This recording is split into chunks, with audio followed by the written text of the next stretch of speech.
Сәлеметсіздер ме, құрметті менің оқырмандарым. Сіздерге үй жағдайында 30 күннің ішінде мысалы іштегі майды қалай кетіру керек? Сол туралы айтқым келіп отыр. Маған ол туралы сообщение жібереді. Хабарлама ғой енді. Жібереді. Сіз маған жазып жіберіңізші, мен мына іштегі майды қалай кетіремін дейді. Мен таңғаламын. Ол адамды біріншіден көрмесем, ол адам қанша килограмм тартып тұр, бойы қанша, не тамақ ішіп жатыр, не ауруы бар, оның ешқайсысын білмесем, мен қалай сообщениемен мынаны істе деп жібере саламын. Сондықтан 30 күнде арықтаймын, жүдеймін деген кісілер кәдімгі WhatsAppқа шығып барлығын айту керек болады. Рас, 30 күнде майды түсіруге болады, бірақ мен жазған нәрсемен түсіре салмайсыздар ғой. Өздеріңіз еңбек ету керек. Майды кетіру үшін адам өзі еңбек ету керек болады. Диетасын берем. Ол майды кетіру үшін алдымен мен ішкі құрылысын тазалайтын нәрсені беремін. Оның ішінде тасы, өтінде тасы бар ма, бүйрегінде тасы жоқ па, соның бәрін тексеріп, сұрап, тексергенде сұраймын. Барлығын сұрап, қандай тамақтанады, қалай жүреді, қимыл қандай, соның бәрін сұрап отырып, 30 күннің ішінде өзінің салмағынан түсіретін жағдайды беремін. 30 күнге сидіріп беремін, бірақ арғарда сол арғарда өзін ұстау керек болады. Жазған нәрсе бір, емделіңіз, мынаны арықтаңыз деп берген нәрсе бір, бірақ та оны орындау қажет болады. Адамның өзі өзіне қажет. Сіз байқап тұрсаңыз, рас, отбасымыз да бар, күйеулеріміз де бар, болмаса әйелдеріміз де бар, болмаса бала шағамыз бар. Барлығы өз басын ойлайды. Сондықтан семьяны ойлаймыз әрине, бірақ адам ең алдымен өзінен бастау керек. Өзі қаншалықты салмақтамын, қаншалықты тамақ ішем, қаншалықты демалам, қаншалықты өзіме өзім жағдай жасаймын деп ойлау керек. Сонда ғана адам өзін өзі күте алатын болады. Быжы-тыжы етіп жүрсең, өзіңді өзің күте алмайсың. Әр нәрсеге бір жүйкең ауырып жүрсе, енді рас, отбасы болғаннан кейін неше түрлі жағдай болады. Бірақ та дегенменен адам өзін сабырға шақырып, өзін өзі күтетін болса, ары қарта оның денсаулығы да өмірі де жақсы болады. Сондықтан әрқайсымыз өзімізге байланысты дүниелерді өзімізге жасауымыз керек. Жақсылықты алдымен өзіңе жасасаң, одан кейін қалған елге жасаң. Өйткені өзіңнің қандай жағдайда тұрғаның үлкен рөл атқарады. Сен өзің жүдап тұрсаң, осы шаршап тұрсаң, қалай біреуге ақыл айтасың, қалай біреуге мынаны істе деп айтасың. Ана тұрған адам сізден жақсы болып тұрған адамдар болады. Ал сіздің жағдайыңызды көреді да, ол мынау не айтып отыр дейді ғой. Сондықтан сіз біреуге мынаны істеңіз дегеннен бұрын алдымен өзінен бастау керек. 30 күндікке қандай диетаны бересіз, я болмаса қандай тамақ, қандай нәрселерді ұсынасыз дейтін болсаңыз, мен мысалы 30 күндік WhatsAppқа жазу керек болады. Жаңа басында да айтып өттім, барлығын сіздерден сұрап барып сіздің жағдайыңызға қарата жасаймын деп. Сонда алдыменен кім болса да ішкі құрылысын тазалатқызамын. Ішкі құрылысын үй жағдайында тазалататын табиғи жолменен беремін. Өйткені адамның іші тазаланбай, істеген нәрсенің бәрі зая. Ішіңде құрт болады, ол адамның бәрінде болады құрт. Бірақ иммунитет төмендегенде сол көбейіп кететін жағдай болады. Түрі басқа құрттар болатын жағдай болады. Оның барлығы апарып сізді семіздікке апарып соғады. Я болмаса тіптен ішіңіз өте зашлакованы болса, ішіңізде жаңағы үлкен дәретке уақытысында бармайсыз, кіші дәретке уақытысында бармайсыз. Мен осы жерде көремін, тіптен 10 күнге дейін үлкен дәретке бармайтын адамдарды көремін. Көрдіңіздер ме? Ол 10 күнге дейін іште не болады?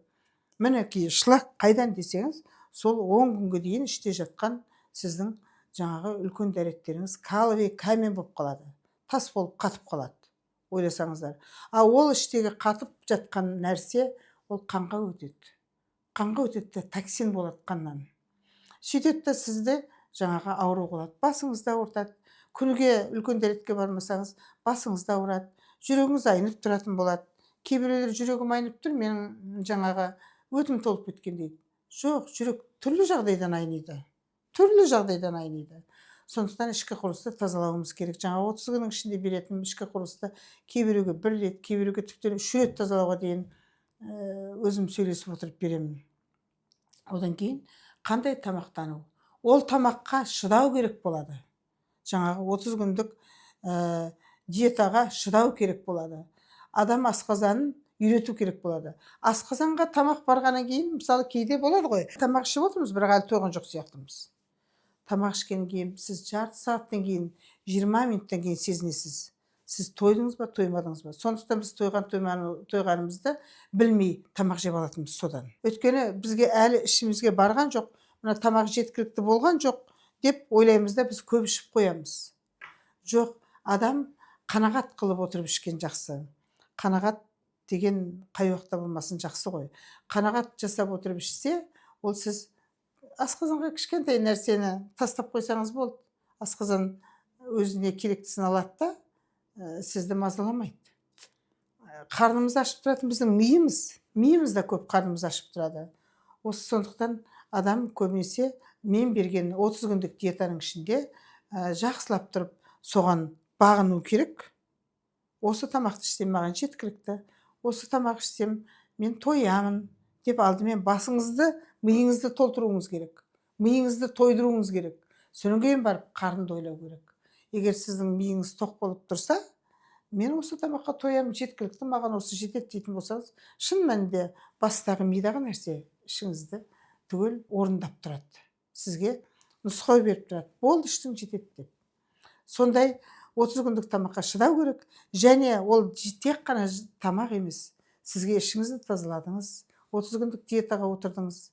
Одан кейін сіз қимыл әрекет қылуыңыз керек. Мысалы, қанша тамақ ішсек, сонша килокалорияны біз жұмсауымыз керек. Күш шығаруымыз керек, былайынша айтқанда. Мына бойдағы энергия, әр тамақтың өзінің энергиясы болады, адамға мөлшермен беретін.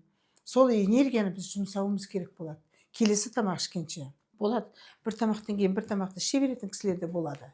А ол мына сыртқа энергияны ішкен тамағының күшін, қазақша айтқанда күшін кәдімгі жұмсамайынша сіз мына былыға бересіз.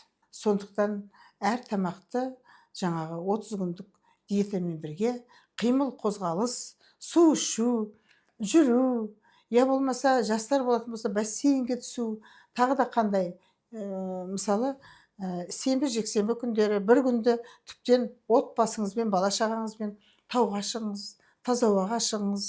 Соның бәрі сіздің көңіл күйіңізге, жүйке жүйеңізге әсер ететін болады. 30 күнде шын мәнінде азат адам, әжептәуір жүдейді.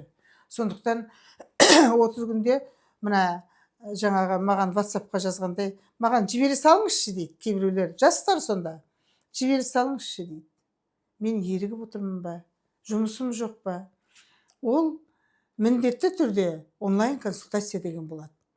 Көп нәрсе емес ол. Азғантай бір қаражат, былайынша айтқанда ақша.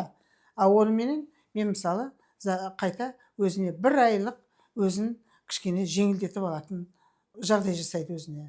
Сондықтан оны WhatsApp-қа жазыңыздар. Онлайн консультациямен мен сіздерге осы диетаны беріп, өздеріңізден сұрап отырып, ішіңізді тазалап, тағы да басқа не керек, соның барлығын нұсқау жасап беруге болады. Онлайн консультациямен. Сіздерге 30 күннің ішінде арықтағыларыңыз келсе, осы менің айтқандарым бәрі ойларыңыздан шығатын болса, WhatsApp-қа жазып, менің каналыма жазылып, лайк басып, бір-бірлеріңізге бөлісуді ұмытпаңыздар дегім келеді. Әрқашанда мен сіздермен біргемін. Аман болайық.